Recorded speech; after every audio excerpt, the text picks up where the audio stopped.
And welcome everybody to another episode of Glove Up or Shut Up right here on AngryMarks.com. My name is Peter H. I'm joined once again by my co-host from Omaha, Nebraska, Stevie J. I would like to read from the official statement sent by UFC. Quote, the UFC organization was notified today that the U.S. Anti-Doping Agency has informed Jon Jones of a potential anti-doping policy violation stemming from an in-competition sample collected following his weigh-in on July 28, 2017. USADA, the independent administrator of the UFC anti-doping policy, will handle the results management and appropriate adjudication of this case involving Jones as it relates to the UFC anti-doping policy and future UFC participation. Unquote. Folks, this is not a repeat broadcast of Glove Up or Shut Up. Just want to get that out of the way right off the top. And this is just breaking as we're recording, so next week we'll have a lot more coverage on it. But we have been informed over the last, I'm not kidding, half an hour, Jon Jones has failed the drug test for an anabolic steroid according to DMZ.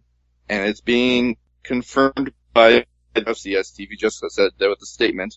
Now, as far as I know, if a fighter fails the drug test and wins a title, then the title goes back to the former champion, correct? None of that is clear as of the recording of this show. He's, according to UFC and according to the people following this story, like Ariel Helwani and John Pollock, two of many who are on the beat on this as we record, he is provisionally suspended, but he hasn't actually been stripped of the title yet, nor have they given the title back to Cormier. None of that is clear. All I have officially from UFC is what I just read from you, their official statement. This is all in play right now. Now, there is precedent that in this type of situation, though, the champ is stripped and it goes to the former champ.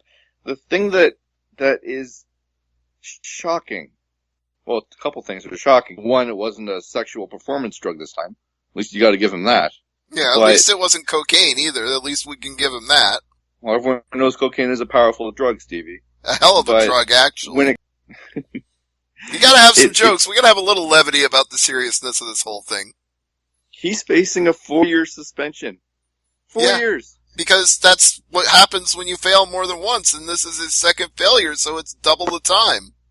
We had talk about Conor McGregor and Money Mayweather for tonight's show. We had a Bellator card to preview, but this is how we're kicking off this show. Dude, we even had a story about a quote-unquote professional MMA fighter killing somebody in a street fight, and this has trumped that.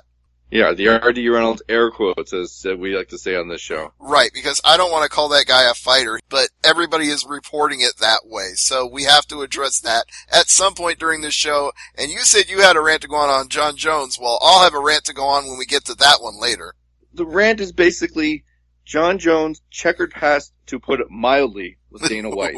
Yeah, checkered past, including outside of his failures in UFC fights for drug tests. He's run his car into a pole. He's fled the scene of an accident where he hit a pregnant woman. He's had many problems.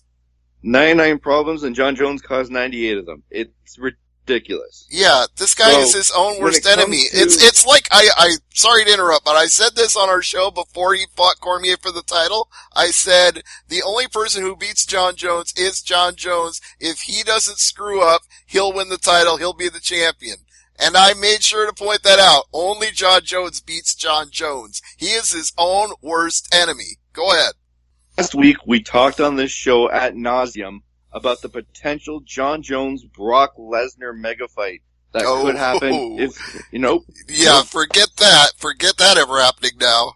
Someone should, make a picture of Moneybags flying away, because that's what Dana White's looking at, because there's no way a Lesnar-Jones fight is happening now with a repeat drug offender like Jon Jones and a convicted, as far as the commission's concerned, drug failure offender in Brock Lesnar, unless they do some unsanctioned fight at a casino somewhere. Yeah, I don't even think any casino would want to touch either one of them in that situation. If you could clear one of the two of them and get the other through the testing cycle for long enough to pass, then you could do that as a legitimate fight. But I don't think you want to have an outlaw fight between John Jones and Brock Lesnar, two of the biggest names in history. You would not be able to get away with that.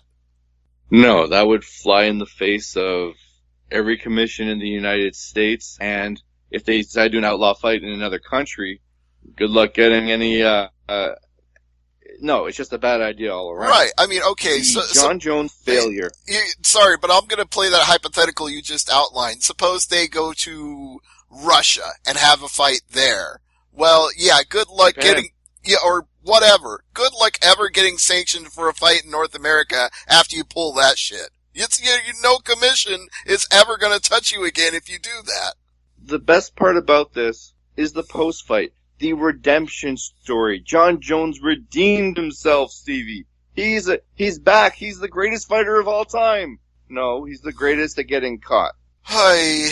He's a great screw-up. That's what he is. He's great at messing up all his opportunities. And you know what? Remember when we talked about whether or not Bellator would want John Jones, and we basically outlined the scenario that no matter how many times he screws up, UFC is going to keep him because they don't want him going to Bellator? Well, now it doesn't even matter, because if he's suspended for 4 years, he's useless to Bellator.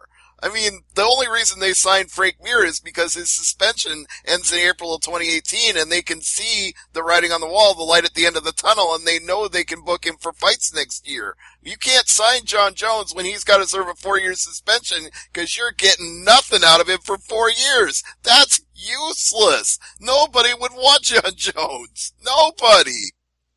And the thing is, if you want to corner a fighter, you have to go through the commission, correct? Right. He can't, if he's suspended, he can't corner other fighters, he can't fight, he can't do anything.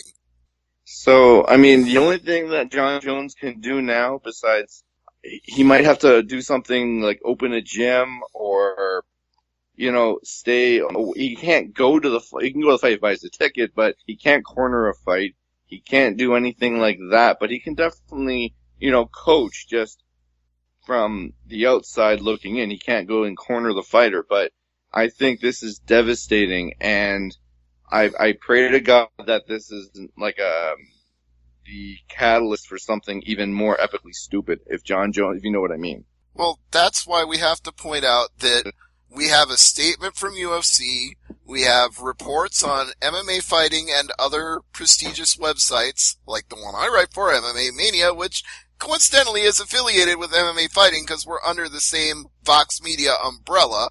So, I would say we have the news out there that he's provisionally suspended. We don't know that he's actually losing the title, although you would think so, given that he's suspended for 4 years. Can't really defend the title if you're suspended for 4 years, so that may just be a process of filling out the paperwork that he's not actually stripped yet. But I would say as long as he's provisionally suspended, he's got no reason to go out there and do anything stupid. And even if he is stripped of the title, the only way he's going to get that suspension reduced or exonerated is if he plays ball and does everything they tell him to do. If he wants any hope of fighting again in the next 4 years, he better follow every single guideline, procedure, clause, anything they lay down to him. He better be more strict about it than people on 1600 Pennsylvania Avenue when it comes to emoluments. He better follow every single rule. Every last one. That's his only hope. Now, the thing about this fight is not this fight, but this circumstance, it's all provisional right now because he's innocent till proven guilty. That's true. The B sample, before. The B sample could exonerate him. I don't think it will, but it could. I think you have a better chance of McGregor knocking out Mayweather in the first round, to be honest, but that's just me. Yeah. Oh, I love this tweet from Ariel. John Jones' team has declined comment at this time. Well, of course they would. What are they going to say? I wonder what Cormier is going to say, to be honest. Oh, Ariel reached out to him and, quote, he will provide a statement soon, but he's just processing it right now. He said he was shaking in disbelief.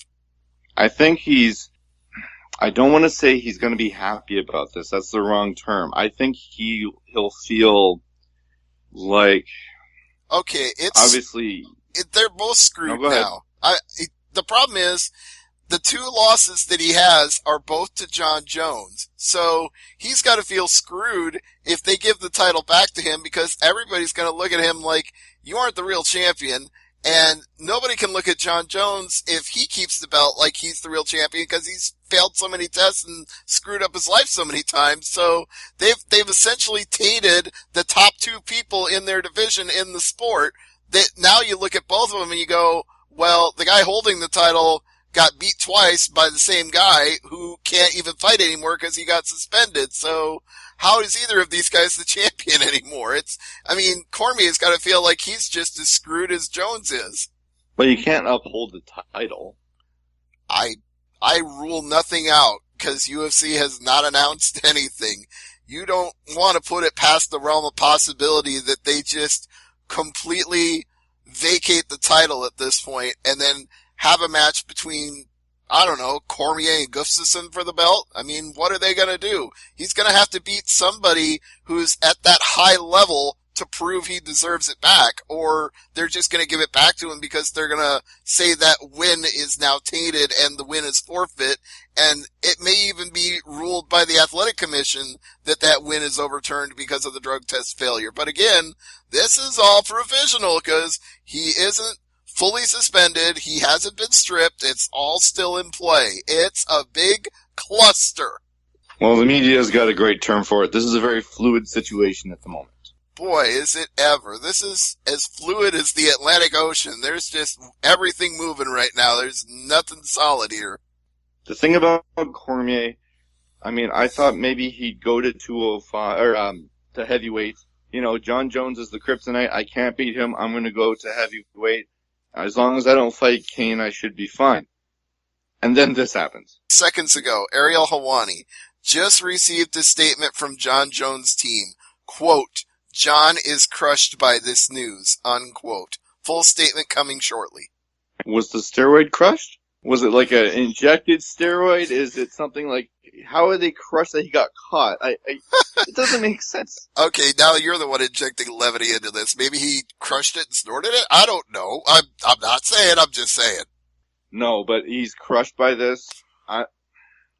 There's more questions than answers than that. Is he crushed because he got caught? Is he crushed because he let his family, his team, his fans down?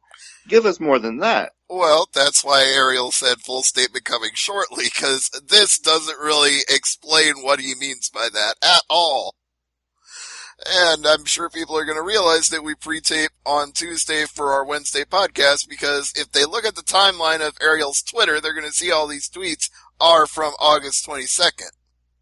We're not kayfabing this one tonight, folks. We are giving this to you as it's happening live right in front of our eyes. And we even had a story about Brian Stan, which we'll get to in the news in a few minutes, but... God, that got pushed down to like number 7 on the list with all the things that have happened in the last day. And the worst part is, and I wish I was kidding, this isn't the only drug failure this week. No!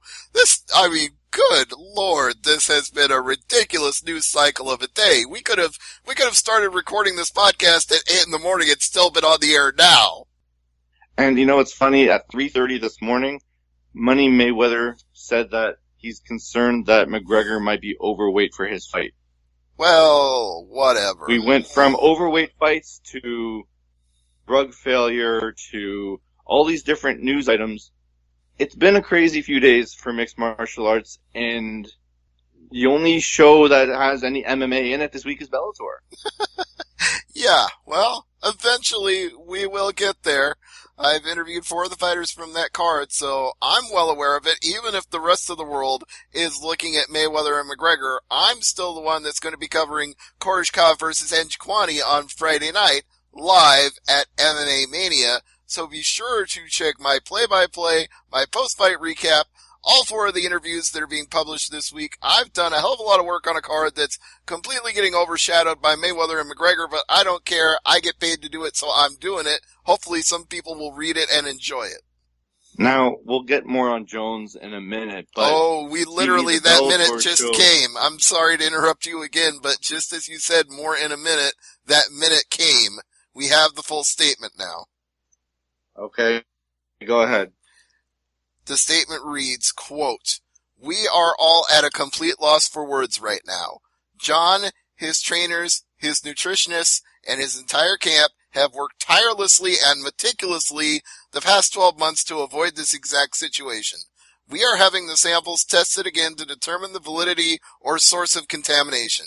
John is crushed by this news, and we are doing whatever we can as a team to support him."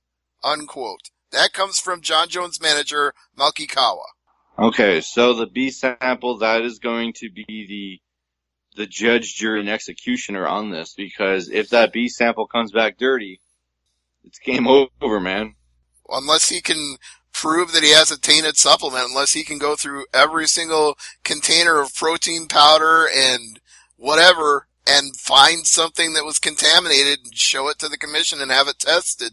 That's his only hope. Yeah, I guess it's just, it doesn't look good.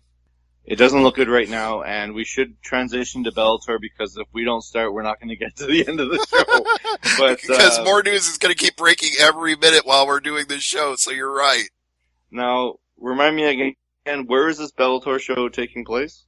Verona, New York, at the Turning Stone Resort and Casino. So the opposite end of the country from the McGregor fight. Almost. I mean, the opposite end would probably be Southern California, but yeah, basically. Okay, so tell us about the main event. Why should the casual fans watch this show? Well, actually, the top two fights on the card, not just the main event, the top two fights are pretty critical for the welterweight division, because you've got Rory McDonald as the ace in the hole right now. The Red King is just waiting for his chance to challenge Douglas Lima for the title. But in the meantime, everybody else is queuing up behind him. And these top two fights on the card are basically going to determine the pecking order. And in the event that Rory McDonald was scheduled for that fight and got injured, one of these four guys could be the next guy to step into line, take that place, and be challenging Douglas Lima for the belt. So in order, we have the main event, which is Andrei Koreshkov, the former champion, man who lost the belt to Lima by knockout, facing his potential rival in knockout artistry in Chidi Bang Bang Njokuani, who is unbeaten in 9 straight fights. He's got 8 wins and 1 no contest over that span, and has really come on fire in Bellator, with one possible exception, the fact that he's had a little trouble meeting the 170-pound limit. But let's say he meets that limit and he beats the former champion in the main event, then he's definitely knocking on that door with his win streak and his penchant for exciting finishes, which is exactly what you need if you want to move up the ladder, because it's not just about getting a massive number of wins in a row. You also have to be an entertainer, which is something AJ McKee talked to me about when I interviewed him. But that's another kettle of fish. We'll get to AJ in a minute. So you have to look at Chidi as a possible contender for the title, but you have to look at Koreshkov with a very strong eye, thinking he wants to get revenge, and if he can beat a streaking fighter like Njokuani, he may have to wait in line behind Rory McDonald, but as the former champion, he would be right there in line. And in your co-main event, you've got Fernando Gonzalez, who his only loss in like 7 fights has been to Michael Venom Page in what was, I respectfully submit, a very boring fight. Now, I say that respectfully because Fernando is a very nice guy. He's always a great interview when I talk to him, but facts are facts. That fight was no good. And if you ask him that, he'll just say that it was a bad stylistic fight and everybody involved in it was doing what they could, but it just didn't turn out well. So that's his opinion, and we'll go with that. But he's also had a little bit of problems with meeting the 170-pound limit. So this fight with Brennan Ward is actually a catchweight fight at 178 pounds. And Fernando told me he's okay with that because he'd rather fight catchweight fights until it's for the title, and then he'll make that difficult cut. Now, I don't know if you agree with that. I don't know if that's actually a fair way to determine a contender, is that he doesn't have to meet the weight until he fights for the title. I don't know if you think that passes mustard or not, and I'm sure you've got an opinion on it, but I would look out for this fight in the co-main event because either one of these guys with a very impressive finish and the number of wins they have, one has 5 out of his last 7, the other has 6 out of his last 7, could elevate himself into that title picture with a knockout win or a spectacular submission. And Brennan Ward is nothing if not spectacular. He lives by the sword, he dies by the sword. He's the stand and bang bro of Bellator MMA. And I mean that literally. He will tell you that if you talk to him. He'll be like, I don't give a fuck, dude. I just want to stand and bang. That's all I care about. I want to bang and get paid. And other than that, all he likes to do is surf and skate and probably drink a few beers. He is like the Donald Cerrone of Bellator MMA, and he'll tell you that if you ask him. So the problem I have is that if you can't make the weight once, you can't make the weight, you have no business competing for that championship. Well, I had a feeling you would take that position, but as I said, Fernando Gonzalez has a different philosophy, and Chidi Njokuani has faced some opponents that have also had trouble making weight, so you can't entirely put the blame on Chidi, and Fernando just thinks differently. So, I mean, Bellator is, I'm not saying they're short on contenders. Actually, no, they're not. The welterweight division is, other than the featherweight division, is probably the most stacked in all of the company. So, that's one, as you said, that's one they're not hurting for right now. So if you can't make the weight, back of the line, next. It's not that hard. Yeah, and everybody in this situation is all queuing up behind Rory McDonald anyway, so it's fighting to be number 2 or number 3 at this point, but like I said, the Red King gets hurt before his title fight. One of these guys could step up and take that spot.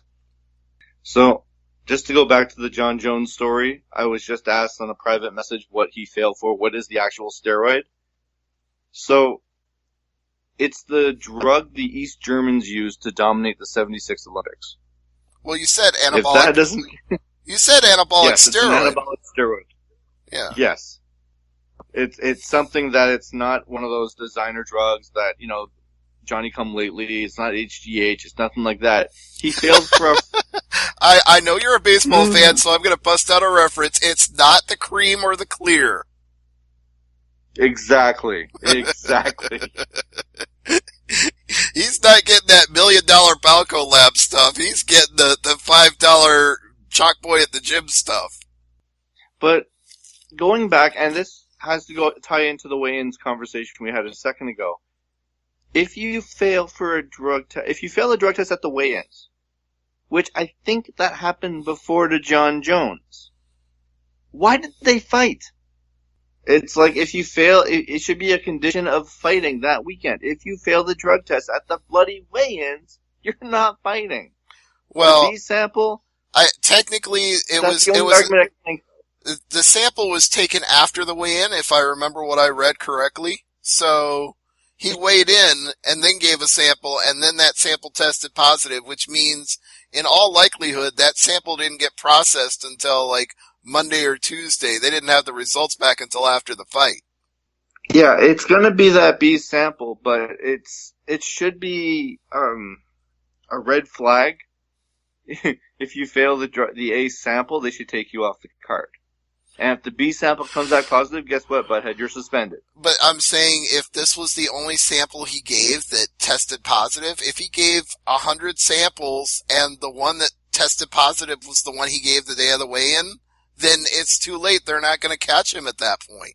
It's not, they do not have the ability because they're backlogged or it's too complicated to run all the different chemical procedures.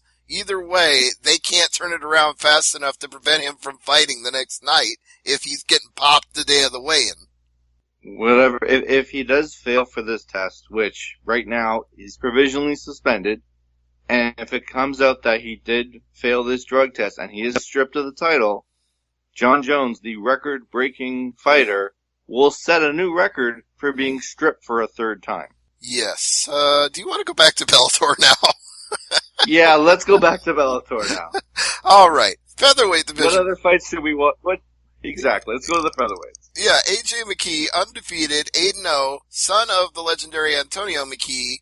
The mercenary AJ McKee is well deserving of that nickname because he is an outstanding finisher. He's only had 2 fights go to decision, and he's a prototype for what the future of this division could be. The only guy to rival him, and if you read my interview with him, you'll find this out on MMA Mania, is the upcoming prospect who is a training partner of Conor McGregor, the one James Gallagher, aka the Strabonimal. They're both undefeated, they're both young, they're both really hungry, and they both get flashy finishes. So, you gotta think the two of them are gonna meet at some point, but that would require AJ McKee to get the win here, which isn't an automatic because he's facing Blair Tugman. No. Blair is a durable fighter. He's got a 10-6 record, which isn't spectacular on paper, but he's won his last 3 fights in a row, so he should not be taken lightly given he's got twice as much experience as AJ, and he's on a bit of a roll, so AJ can't cakewalk his way through him. Now, what about the women's flyweight fight to wrap off the main card? That's Bruna Ellen at 3-1 versus Vida Arteaga at 3-1.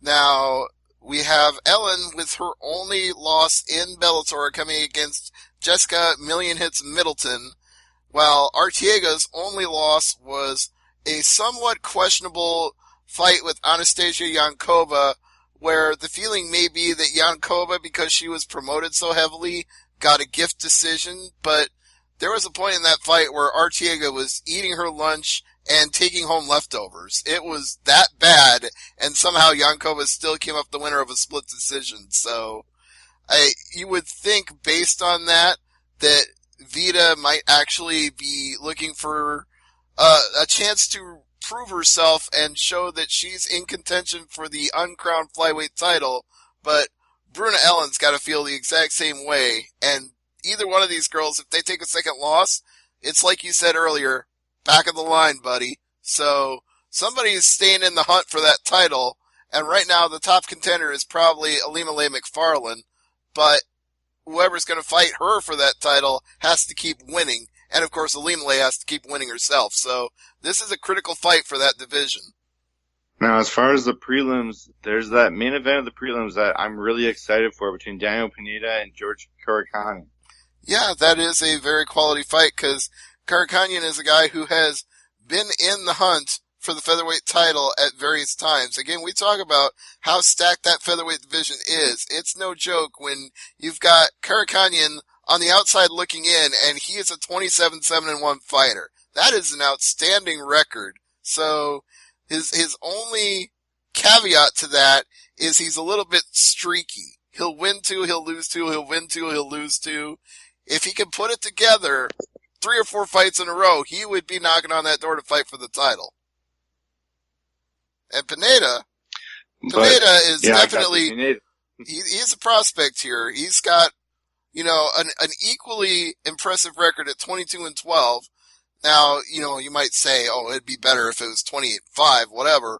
But consider that at 22-12, he's won 4 of his last 5 fights. And he went on a 3-fight undefeated win streak in Legacy before he came to Bellator.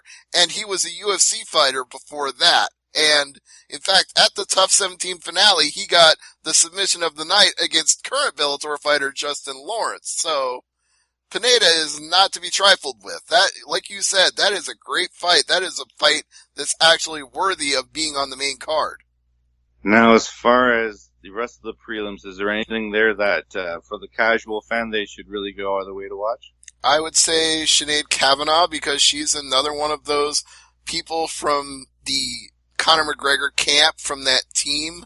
So I would be looking for her to come out and prove herself after her last fight and reestablish herself in the featherweight division. But Arlene Blenko is certainly not going to just roll over for her and let that happen, because she's a longtime veteran, has 4 fights in the promotion, an overall record of 9-6, so Kavanaugh's not getting an easy fight this time out, but I'd look out for that fight. And speaking of how damn stacked this featherweight division is, we got a prelim with former UFC fighter Nawad Lahat taking on Henry Corrales. So the list just goes on and on when you talk about this featherweight division. There are that many quality fighters in the division that we're having these featherweight fights on the preliminary card. So we should mention some of the news, and we mentioned a few pieces before, Stevie. Let's talk about another drug failure, but this one was for a banned diuretic. Yes. Give them the details. So, Junior Dos Santos was informed by USADA that he has failed for a banned diuretic. Basically, it's a masking agent that, cheaters use to mask steroid use. It's a high blood pressure medication. And obviously, I'm more thinking to believe JDS in this regard because he doesn't have a history of this. And they're going to check that B sample and take it back to the lab. And I think this is going to be one of those cases where the A sample shows it as a false positive, and the B sample, there's more likely chance that he'll be exonerated here. Well, we'll see if that actually happens. Now, as far as other news, before we talk about the big fight this weekend in Vegas, we talked Bellator, we talked about Rory McDonald, but an interesting name wants to fight him. Michael Chandler. Yeah, there you go. The former Bellator lightweight champion. Stevie, you put that as a main event on a Bellator show? That's a casual fan. They need to really check out that fight because those two guys will go. I have no question about that, especially knowing Chandler the way I do and seeing how many times I've seen him just bull rush his way into fights. He's a fearless, relentless kind of guy. So yeah, that would be a fun scrap. Now, Kevin Lee, who is in line for a welterweight title shot, says that Khabib is... You mean lightweight, not welterweight. Fight him. You lightweight, yeah, lightweight, sorry. I put the wrong weight class in my notes. Lightweight, I was like, wait a minute, that doesn't make sense. You had me thinking welterweights earlier. Either that or you were making some kind of joke unintentionally about Khabib's problems making weight. I don't know if that's what you were going for, but sure. We could say the welterweight Khabib because 155 seems to be a little bit of a problem for him. I wonder where Khabib will end up. If Khabib is turning down a fight with Kevin Lee, I mean, he might have other plans. Yeah, those plans might be 170 because I don't think his body can handle that cut to 155. Briefly here, Nick Hine is pulled out of his fight at UFC Rotterdam, which is next week. It's a Fight Pass show on September 2nd. The main event for that card is Stefan Struve against Alexander Volkov. Yep. So, what's the reason he's pulling out? I believe it's an injury, and they're looking for a last-minute replacement for his opponent, but as of this recording, we're just waiting to hear if they're going to be able to find one on very short notice, but I think UFC matchmakers might have other matches they're looking at right now. Yeah, they could just move that fight to a later card and not even worry about it. That would suck for his opponent, but, I mean, like you said, they've got other fish to fry. Now, Brian Stan, we mentioned this earlier, he is leaving UFC effective immediately, and he is going to go back to school to get his executive MBA. He's accepted an offer to go into the real estate world. Yeah, he's just decided he's had a full career as a fighter and enjoyed his time as a commentator, but life is calling him in a different direction, so he respectfully made his farewell, said thank you for all the opportunities that Zuffa, UFC, and WME IMG gave him. A lot of fighters were caught off guard because Stan is a fighter's fighter. I mean, he was a guy that, brought credibility to the announce desk. I mean, he broke down fights. Fights was second to none. That's why I'm gonna miss him, because he was incredibly, exceptionally analytical, occasionally overly so. I mean, sometimes he and Frank Mir both have that problem where they get just too technical with dissecting fights, but you can't argue with his critique on a technical level. You can just argue it might be too verbose and too hard for some casual fight fans to follow, but you can't not say that when he talks about the position of an arm in a chokehold that he knows what he's talking about, because he absolutely does. He can see it happening before it happens and call it as it's happening, and he had a knack for it. quite honestly, he was a natural at it. And one final note here, it involves bringing this whole full circle, Stevie. The Nevada State Athletic Commission, the head, Bob Bennett, was asked if money played a factor in the Money Mac fight. I'm getting tired of saying Money Mayweather or McGregor, so I'm going to say Money fight, because that's what it is. It's a money fight, and he had to go out. He had to go out. He had to go out. What? You broke up. He had to go out. He had to go out of his way. He had to go out of his way to basically say no, money did not play a factor in the Nevada State Athletic Commission's decision to approve the fight. Okay. Now, I'm going to roll it back because I sent you a whole bunch of news stories today, and some of them we haven't mentioned yet. So, you want to talk about Matt Hughes a little bit? Yes, this is a story that it's more a video than a story. You have to go out and see it for yourself. But he's rolling again on the mat, and he's got the biggest smile on his face doing it, and you can't help but feel very happy for the guy, that from where he was not too long ago to being basically on a wrestling mat again is home away from home.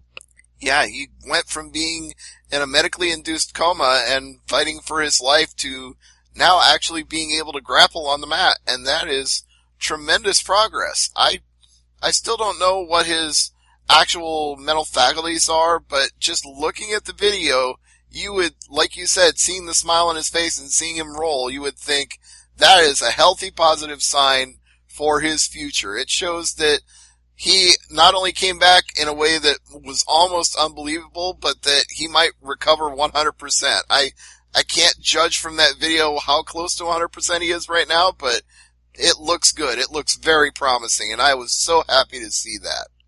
It's really one of those feel-good stories of the day, and over the last little while, we could use more good news these days, for sure. Oh, we needed that when we get to this next story we're going to talk about, because that was feel-good news, and then we had some feel-bad news. And it's another one of those stories where if you I think a picture is 1,000 words, the video is just shocking. I didn't even watch what happened. I didn't want to watch the video. I have not watched the video, so you will have to actually tell me, and I don't know how much detail you want to go into, but the guy we're talking about here is, his name is Honor Ziranov. So go ahead. So basically, you see it like a security camera, so it's a far away, but you can still make out the people. Kind of appropriate. We have a police siren going off in the background as you explain this story. A muscled up bodybuilder is fighting a guy who is a quote-unquote MMA fighter. Now, you say quote-unquote with good reason, because he has no record on SureDog, and before this story, nobody had ever heard of him. So, the powerlifter gets caught, he's a little bit wally in the legs, he falls down, and the MMA fighter has 3 or 4, maybe 5 uncontested shots to the head at full velocity before the buddies come in and peel him off. Right. This was a street fight. There was no referee. There was no sanctioning body. There was nothing there to stop him from literally stomping this guy's head into the curb. I'm not saying ground and pound, like he wasn't like on top of him, but he was standing above him and just raining 4 or 5 unprotected shots to it almost looked like an unconscious opponent. And the sheer velocity, I'm like, he ain't getting up. Yeah, and you didn't just mean not getting up as in not the winner of this street fight. You mean not getting up as in ever again at all. He passed away. Yeah. So I take strong issue with the news reports that came out saying Ziranov is an MMA fighter, and I'm going to tell you why, and I'm going to go on a little bit of a rant here. So audience, bear with me. Co-hosts, bear with me, because quite frankly, it is a disgrace to the sport of mixed martial arts to call this guy an MMA fighter. And I'm saying that not just because he doesn't have a SureDog record, because you can be a professional fighter without a SureDog record if you're fighting in places that SureDog doesn't cover. So that doesn't prove he's not a professional fighter. But a real professional fighter would not beat somebody to death in an unsanctioned street fight for it's not even self-defense. It's not even anything where he was provoked and then had to fight for his life. There's no justification for this. There's no excuse for this. It was just two guys acting like tough guys trying to prove something to each other and to their buddies. And that to me is not a professional MMA fighter. I dispute the word professional. I dispute him even being called an MMA fighter. I dispute everything about this because no real MMA fighter would let this happen and not only have it tarnish the sport, but wind up in jail for the rest of their lives. Because that's what Zirinov is looking at right now, is lifetime in a gulag in Russia, because he had a fight on the street with somebody and killed him. That to me is not an MMA fighter, and I refuse to say that he is one. All these news stories can call him one. I will not. It's one thing if this happened in some type of sanctioned event where the referee dove in late and the fighter died as a result. That's one thing. This was a fucking street fight. Pardon my French. No, it's justified because this whole thing is beyond barbaric and stupid and idiotic. So you're taking it down to that level because it's already at that level. Like you said, this was not in a cage. This was not with a referee present. This was not sanctioned by an athletic commission. This was just a straight up street fight. This is what Kimbo did before he got into mixed martial arts. And a lot of people had problems with Kimbo because of that, because they said, he's no real fighter. He's a street fighter. How's he ever going to be a real fighter? And Kimbo had to work for a very long time and take a lot of fights and prove himself over and over again until people finally accepted to some degree that he was more than the background he came from as a street fighter. So, God bless the dead, may he rest in peace, but at least Kimbo never killed anybody in a street fight. I mean, Kimbo's not a UFC fighter. I came from the world of street fighting or pit fighting, you know what I mean? I mean, it's a throwback to the older days of the no-rule UFC type mentality where... Well, that term gets thrown around too loosely. You say no rules UFC, and I have to jump in on you there, Peter, because it was not technically no rules. There were still things that you couldn't do. There were illegal strikes, there were illegal holds, there were illegal things in those fights. It just had more permissible strikes than the more modern, sanctioned, unified rules of mixed martial arts, but it was not no rules whatsoever. There's a reason they call it the dark ages of mixed martial arts. It took them until UFC, I want to say 8 or 9, before repeated groin strikes were banned. Right. Like I said, some things were more permissible than they are now, but I think the key difference is when they started adopting weight classes, because then you didn't have freak show fights like a 300-pound guy fighting a 140-pound guy, which that, if you want to call it the dark ages, is where I would agree with you, because there were some ridiculous types of mismatches in early UFC because it was style versus style and fighter versus fighter, and weight classes were not really a factor. But even in those situations, at least it was sanctioned. If he was a fighter. At least it was sanctioned in a cage with referees and officials and ambulances. It was, you can call it the dark ages, but at least it had some sort of structure to it for the safety and well-being of the people involved, which this did not. Alright, so... Yeah, you're going to move on, or otherwise I'm going to keep ranting about how much of a dipwad this Zirinov is for killing a man. Let's transition to the main event of the show, which is a fight that has been months and months in the making. The money fight between Conor McGregor, 0-0 record, against a 49-0 fighter in Floyd Money Mayweather. Did you get an email from UFC Fight Pass about this today? Something about if I order the fight, I get a free month and a half. No, that's not the email I'm talking about. Which email did you get? Dear Fight Pass account user, we would like to advise you that on Saturday, August 26th, we will be contractually obligated to turn off your account for the duration of the Mayweather-McGregor boxing event. Dear subscriber, you live under a rock. As we hope you can understand, this unique event is outside the scope of your UFC account. Okay. Like, why do they have to turn it off? I mean, what if I want to go on there and watch a Ronda Rousey fight from the archive? Why is that even a factor? Why do they need to shut it off? I don't understand.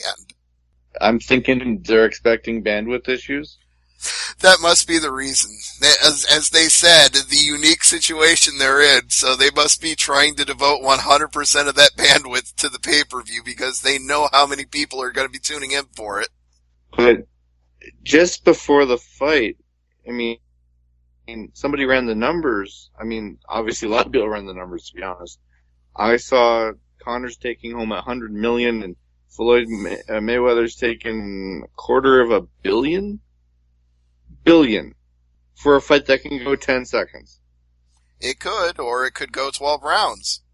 So, I saw a video today that really made me laugh. Like, old school Ring the Bell and old school Thursday night episodes when we used to do the show back in the day. Alright. Conor McGregor, I don't know what he's on. He should be tested for drugs, to be honest, for saying this. Go on. He told Hannah Storm, who's a very respected reporter, he thinks he can knock out Mayweather in 10 seconds.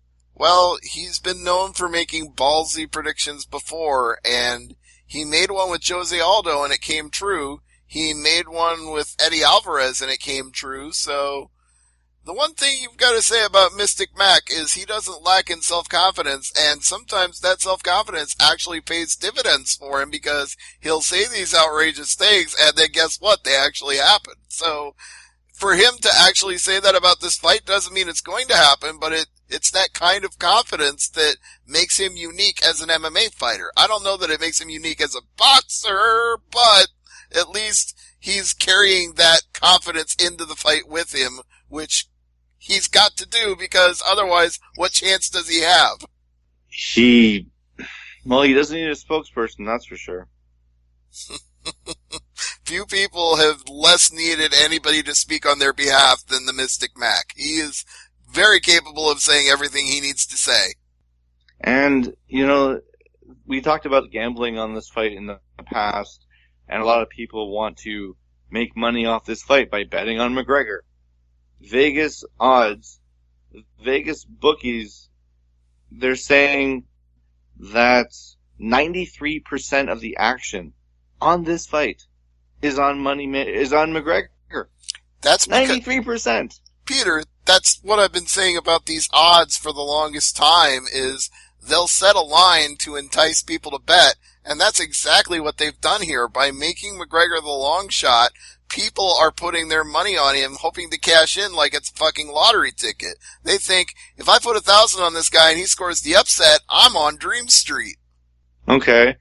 Stevie, if you have your wallet on you, take out a $20 bill and just think, maybe I can burn this and bet it on McGregor. You might as well light your cigar with it and smoke it, and then at least you get something out of your 20. Exactly. It's ridiculous. And if McGregor does win this fight, either it's going to be the knockout of knockouts, or, God forbid, they say dive. Yeah, I don't think you could pay Money Mayweather enough to take a dive because he'd forfeit $250 million. That is not the kind of money that's worth giving up to take a dive. There's no payoff that could be better than the actual one he's going to get for the fight that would be worth it. Well, Floyd is tight with WWE. Maybe he can borrow Shane's entrance music for the fight.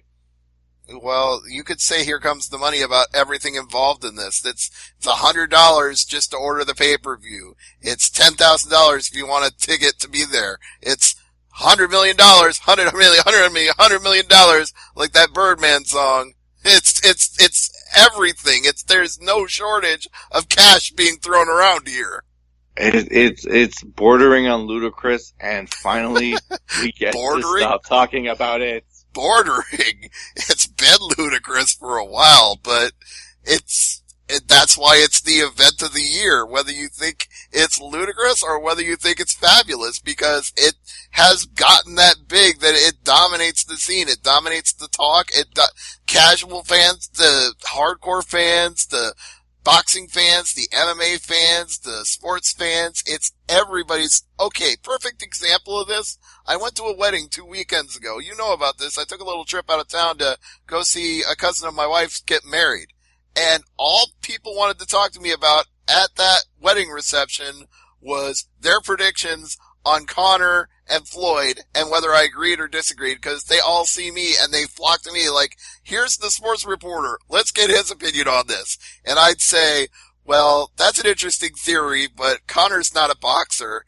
And immediately I'd get a response like, oh, but he's so much younger than Floyd, and he's so much stronger, and he's an MMA fighter, and he knows more stuff than Floyd does. I'm like, okay, this is why this is going to be the biggest pay-per-view of all time, because people are convinced that Conor has a chance. People have, I'm not saying that the people I'm talking to are deluded or dysfunctional, because they're not, but they have convinced themselves that Conor has a chance, and that's all people need for them to buy this fight or to get together with their buddies and watch this fight at a bar, because everybody believes Conor has a chance. And if that's just all marketing and hype, well, then it worked, because it's got everybody talking. Even people who don't follow boxing or MMA are talking about it.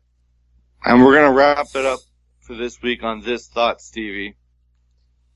What I don't want to hear next week more than anything else is, please, it was such a great fight. Let's have them rematch. The amount of money that's going into this, neither of them ever needs to do this again. In fact, honestly, neither of them ever needs to do anything again. Not that Floyd Mayweather needed to come out of retirement to take this fight, but obviously the payday makes it worth his while. The question is more, this is why Conor is going to be a difficult proposition for UFC going forward, because can they guarantee him $100 million for any fight after this? Maybe they can, maybe they can't, but they're going to have a hell of a time trying to match this, and that's why they have to have an interim lightweight title, because good luck getting Conor to come back after he gets a payday like this. It's going to be something else, but Stevie, I know you've got lots of topics on Thursday night at AMP, and I did get a wrestling update here that just broke here, and you might want to mention this on Thursday. But for those who watched Raw, Big Cass took an injury in his match against Enzo. The timeline is he needs surgery and could be out for 9 months. Yeah, that is very unfortunate for one Big Cass. We'll get into that. We'll also talk about an unfortunate situation for Dana Brooke, where her boyfriend passed away, and it's a very tragic story that we'll need to cover on Thursday that I won't delve into here. We've already had enough tragedy on this show with the Russian street fight situation, so I'll save that for another day. Yeah. And we'll have SummerSlam but to if talk you want to about. Talk some good news, you should. Yeah, you want some good news? Talk about NXT. That was awesome. Takeover That was an awesome show. Yeah, Takeover was a lot of fun. SummerSlam had its moments. Up and down I think it was Brian Alvarez said it best. The bad stuff was shit. The good stuff was great. Yeah, SummerSlam was a tale of two cities. It was complete opposites on one side and the other. Oh, man. All right, Stevie. So, before we wrap up, what's your prediction for the money fight? I think it goes down in under 3 rounds, and I think Floyd is the winner. I'm going to say Floyd wins this fight, but I'm going to say it ends in the 5th round. They're going to give the crowd a show. I think it could end faster than that, because Conor gets too aggressive and too sloppy, and Floyd takes advantage of it. But if they want to make a show out of it, it'd go longer than 5.